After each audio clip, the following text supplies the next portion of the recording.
So இந்த வண்டிக்கு என்ன பண்ணியிருக்கோம் அப்படின்னு கேட்டிங்கன்னா, இதுதான் வந்து பார்த்திங்கன்னா சைட் ஸ்டாண்ட் சென்சார். இதை பார்த்தீங்கனாலே தெரியும் எப்படி இருக்கும் அப்படின்னு சொல்லிட்டு. கண்டிப்பாக தெரியாதவங்களுக்கு இது ஒரு சின்ன விஷயமா எந்த இடத்துல வரும் அப்படின்றத உங்களுக்கு எக்ஸாக்டாக சொல்கிறேன்.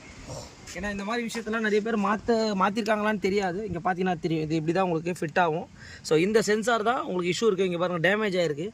இந்த டேமேஜ் ஆனதால் இதை ஆர்டர் போட்டு மாற்றினதுனால இது எப்படி ஃபங்க்ஷன் ஆகுன்றதை உங்களுக்கு காமிச்சிடுறேன். இங்கே பாருங்கள், இது ரொம்ப ஒரு மெயினான விஷயம். நிறைய ஆக்சிடெண்ட்டை தவிர்க்கிறதுக்கு மெயின் வந்து பார்த்தீங்கன்னா இந்த லைட் தான். இங்கே பாருங்கள், கீ போட்டோடனே இப்போ வந்து பார்த்தீங்கன்னா லைட் எரியல.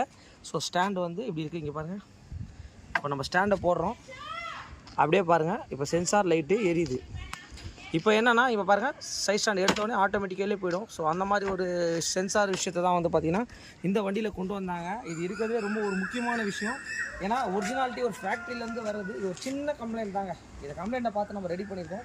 மெயின் இந்த மாதிரி வீடியோஸ்லாம் ஷேர் பண்ணுங்கள். இங்கே பாருங்கள், ஸோ இப்போ என்ன பண்ணியிருக்கோன்னா அகைன் கார்பரேட்டரு